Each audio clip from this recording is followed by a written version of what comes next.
Olá a todos! Hoje a gente vai mergulhar fundo na análise do pastor José Edson sobre a Arca de Noé. É verdade. Logo de cara ele já manda brasa, né? É, critica aqueles grupos de WhatsApp, sabe? É. Os que espalham informações, distorcidas, né? Distorcidas sobre a fé. Parece que a gente não consegue escapar das fake news nem quando o assunto é religião. Pois é. E essa crítica, logo no início, me deixou pensando, será que a gente está tão preocupado em, viralizar, que esquece de se aprofundar na fé? Faz sentido. Mas antes de tirar conclusões precipitadas, vamos entender o que ele quis dizer. Você pode nos guiar por esse labirinto de informações. Claro! Vamos começar pelo contexto. O pastor Edson baseou o sermão dele na Paraxá da semana, que é como se fosse uma porção da Torá lida a cada semana. A leitura era Gênesis 6:9 em diante, que fala sobre a história de Noé. Entendi. É como se ele estivesse usando a história da Arca de Noé para fazer um paralelo com os dias de hoje. E essa crítica aos grupos de WhatsApp seria um alerta para a gente tomar cuidado com as fontes de informação, né? Exatamente. Ele defende que a gente precisa ter discernimento, buscar fontes confiáveis Uhum. e não se deixar levar por qualquer coisa que aparece na tela do celular. Faz sentido. Afinal, hoje em dia a gente é bombardeado com informação o tempo todo, né? É. E nem sempre é fácil separar o joio do trigo. Mas, voltando à análise do pastor, ele destaca que Noé achou graça aos olhos de Deus, por ser justo e obediente. Inclusive, ele usa a palavra hebraica matzah, que significa achou graça, e relaciona com pão sem fermento. A matzah. A matzah. Qual o significado dessa metáfora? É uma analogia para mostrar que a obediência é essencial para alcançar a graça. Hum. É como se a matzah, o pão sem fermento, representasse a pureza, sabe? Uhum. A sinceridade na fé, livre das impurezas do pecado. Para achar a graça aos olhos de Deus, a gente precisa se livrar do fermento do pecado. Buscar viver de acordo com a vontade dele. Interessante essa comparação. É como se a gente tivesse que se purificar, tirar tudo aquilo que nos afasta de Deus para a gente estar pronto para receber sua graça. Mas e essa ênfase na obediência? Uhum. Será que não entra em conflito com a ideia da soberania divina? Se Deus é soberano, por que a obediência humana seria necessária? Essa é uma questão complexa e que gera bastante debate. O pastor não se aprofunda muito nessa aparente contradição. Certo. Mas a ênfase dele na obediência sugere que, mesmo reconhecendo a soberania divina, ele acredita que nossas escolhas, né, Uhum. e ações têm um papel importante no nosso relacionamento com Deus. Ou seja, a graça de Deus está disponível, mas cabe a cada um de nós escolher se a gente vai se abrir para receber ela, né? Buscando viver em obediência à sua vontade. Parece que o pastor está tentando nos alertar sobre a responsabilidade que a gente tem sobre a nossa própria fé, né? Sim, ele parece defender essa ideia de que fé não é algo passivo, que a gente simplesmente recebe. A fé exige ação da nossa parte e exige que a gente se posicione, faça escolhas e busque viver de acordo com os princípios que a gente acredita. E a história de Noé é um ótimo exemplo disso, né? Ele foi escolhido por Deus, mas a salvação dele dependia da obediência em construir a arca. Falando em arca, o pastor descreve com detalhes a construção. Madeira de cipreste, betume, 150 cúbitos de comprimento, 50 cúbitos de largura, 30 cúbitos de altura. Uma verdadeira mega obra para a época. Nossa, com certeza. Imagina um desafio de construir uma embarcação dessas com as ferramentas que eles tinham na época. É de cair o queixo. É, e aí que entra a comparação que ele faz com o Titanic. É verdade? Ele coloca a fé inabalável de Noé em contraste com a arrogância da engenharia moderna, que apesar de toda a tecnologia, sucumbiu a um iceberg. Uhum. Essa comparação é para fazer a gente pensar, né? Sem dúvida, o pastor parece questionar em que ou em quem a gente está depositando a nossa confiança, na nossa capacidade humana ou na providência divina. A arca, construída com materiais simples, mas guiada pela fé, resistiu ao dilúvio.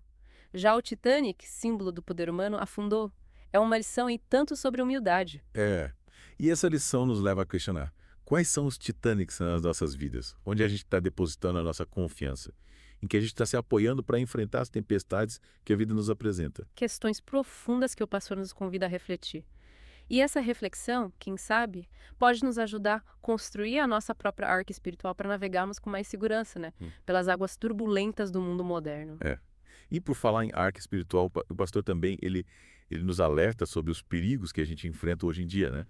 Comparando a época de Noé com os dias atuais, com o consumismo desenfreado, o materialismo, a descrença. Será que a gente está repetindo os erros do passado? Ele faz esse paralelo para fazer a gente pensar sobre os rumos da nossa sociedade. Será que estamos tão preocupados com acumular, com o prazer imediato que a gente está se esquecendo do essencial? Será que a gente está deixando a fé os valores, os princípios de lá, né? Essa comparação com a época de Noé é um alerta para a gente não se deixar levar pela correnteza do mundo moderno. A gente precisa estar atento aos sinais, aos excessos e buscar construir essa arca espiritual para ter um porto seguro em meio às tempestades. Mas como construir essa arca? Ele dá alguma dica. Ele nos convida a buscar a justiça, obedecer a Deus, estudar a Torá e seguir os ensinamentos de Yeshua. Ou seja, ele nos convida a fortalecer a nossa fé, buscar conhecimento e viver de acordo com os princípios divinos, buscar a verdade e construir uma base sólida para a nossa fé. Exatamente. É como se a arca espiritual fosse construída com os tijolos da fé, da obediência e do estudo da palavra de Deus. E essa arca, além de nos proteger, também nos guia em direção à salvação. Assim como a arca de Noé guiou seus passageiros para um novo recomeço, né? Após o dilúvio, mas e os nossos pecados? Eles não impedem a construção da nossa arca espiritual. O pastor nos garante que, assim como Noé, a gente também pode alcançar a graça de Deus se a gente se arrepender dos nossos pecados e buscar a justiça. Ou seja, a graça de Deus está disponível a todos que se arrependem, né? Isso. Se voltam para Ele. E o sacrifício de Yeshua nos garante o perdão e a possibilidade de um recomeço. Uma mensagem de esperança para todos nós. Com certeza. É como se a arca espiritual tivesse um sistema de purificação que nos limpa dos pecados e nos torna dignos da graça divina. Uau! Que metáfora poderosa. E essa purificação só é possível através do arrependimento sincero da fé em Yeshua. Mas antes de continuarmos essa conversa, que tal a gente fazer uma pausa para você que está nos acompanhando, respirar fundo e refletir um pouco sobre o que a gente ouviu até aqui. Aproveite esse momento para pensar quais são os titãs da sua vida. O que você precisa desconstruir para começar a construir a sua arca espiritual? Quais são os seus fermentos que precisam ser eliminados para você poder se aproximar da graça divina? Voltamos para a segunda parte do nosso mergulho na análise do pastor José Edson sobre a Arca de Noé. É isso aí. A gente viu como ele usa essa história para fazer um paralelo com os dias de hoje, nos alertando sobre os perigos da desinformação, da falta de profundidade na fé, os excessos do mundo moderno. E a gente terminou a última parte refletindo sobre os nossos Titanics. É verdade. É construir a nossa arca espiritual, né? Para navegar com segurança. E agora? Agora a gente vai desvendar mais detalhes dessa construção. É isso aí. O pastor, ele se dedicou a explicar cada passo da obra, descrevendo os materiais, as medidas, a logística. Nossa, imagina, devia ser difícil construir uma arca daquele tamanho, né? Com certeza. A gente imagina a dificuldade de encontrar madeira de cipreste, né? Em quantidade suficiente, o trabalho de impermeabilizar a arca com betume. Era uma mega obra, uma verdadeira demonstração de fé e obediência. E essa ênfase nos detalhes da construção me faz pensar, será que ele está tentando mostrar para a gente que a construção da nossa arca espiritual também exige, né? Planejamento, esforço, dedicação, que não é algo que acontece da noite para o dia, mas um processo que exige trabalho e perseverança. É bem provável, né? Então, Afinal, construir qualquer coisa exige planejamento. E quando se trata da nossa arca espiritual, né, que vai nos proteger das tempestades, essa preparação se torna ainda mais importante. E ele usa a comparação com o Titanic para reforçar essa ideia, né?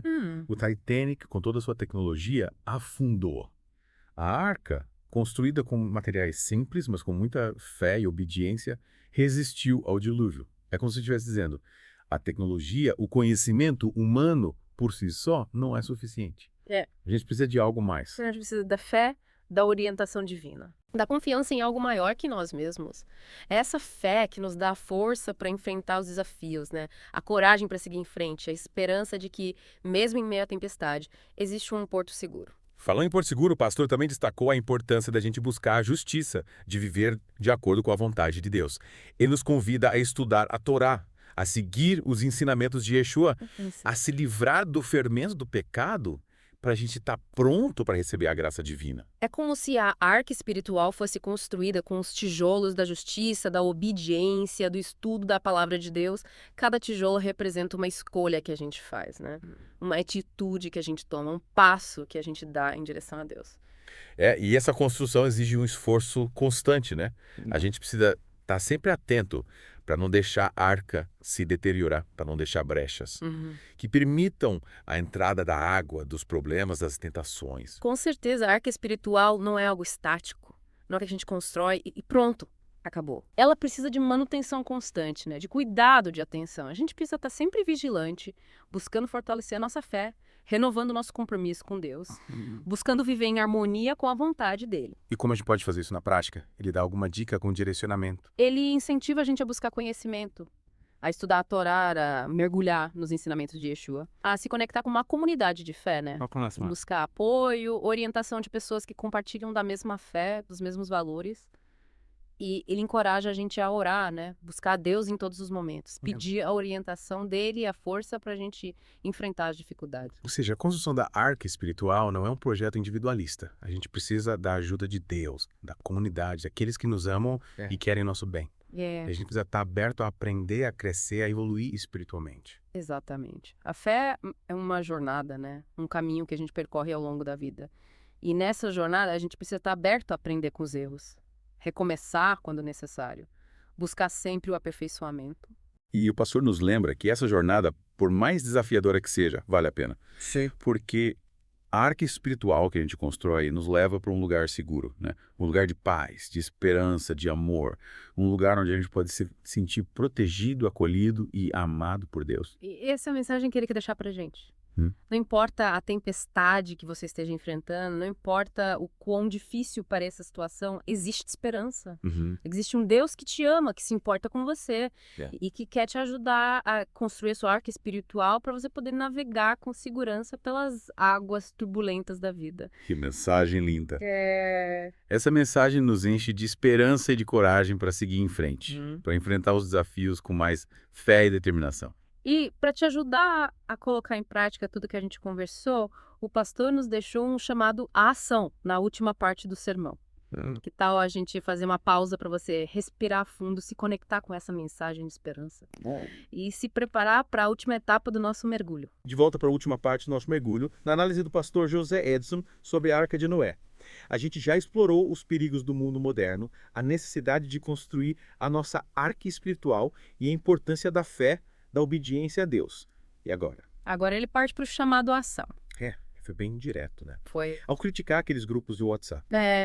que, segundo ele, espalham informações distorcidas e causam confusão entre os fiéis. É verdade, ele usou termos bem fortes, né? É tipo dogmas contrários à verdade. Parece que ele está realmente preocupado com o que tem se espalhado por aí. E ele não se limitou só a criticar.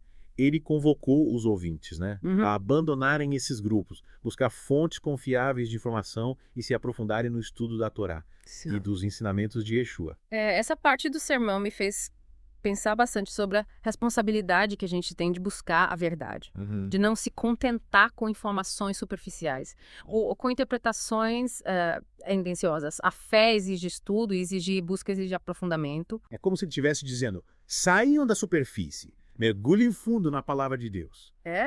Não se deixe enganar por falsas promessas ou por mensagens que distorcem a verdade. É isso aí. É preciso ter discernimento para saber filtrar as informações que chegam até nós, buscar fontes confiáveis e, principalmente, ter uma base sólida na palavra de Deus. E ele reforça que essa base sólida a gente constrói através do estudo da Torá, da meditação nos ensinamentos de Yeshua, da busca pela justiça e da prática dos princípios divinos. É como se ele estivesse dando uma receita para a gente construir a nossa arca espiritual, né? É. Cada tijolo dessa arca representa um passo que a gente dá em direção a Deus. Um esforço que a gente faz para fortalecer a nossa fé e viver em harmonia com a vontade dele. E essa arca, ela nos protege das tempestades, nos guia em direção ao porto seguro da salvação e nos dá a esperança de um recomeço, assim como aconteceu com Noé. A história da Arca de Noé é uma metáfora poderosa da jornada da fé. Noé enfrentou desafios, dúvidas, incertezas, mas se manteve firme na obediência a Deus, né? Por isso foi recompensado. E nós também podemos ser recompensados se a gente seguir o exemplo de Noé. Se a gente construir a nossa arca espiritual com os materiais certos. Fé, obediência, estudo, busca pela justiça e amor ao próximo. E se navegarmos com ela guiados pela bússola da palavra de Deus e pela luz do Espírito Santo. Que essa análise do pastor José Edson nos inspire a construir a nossa arca espiritual, né? E a navegar com fé e coragem em direção ao nosso destino final. A salvação e a vida eterna. Esperamos que esse mergulho tenha sido enriquecedor para você. E que as lições que a gente extraiu dessa história te ajudem a construir uma arca forte, resistente para enfrentar os desafios da vida. Que a graça e a paz de Deus estejam com você. É isso aí. Até a próxima.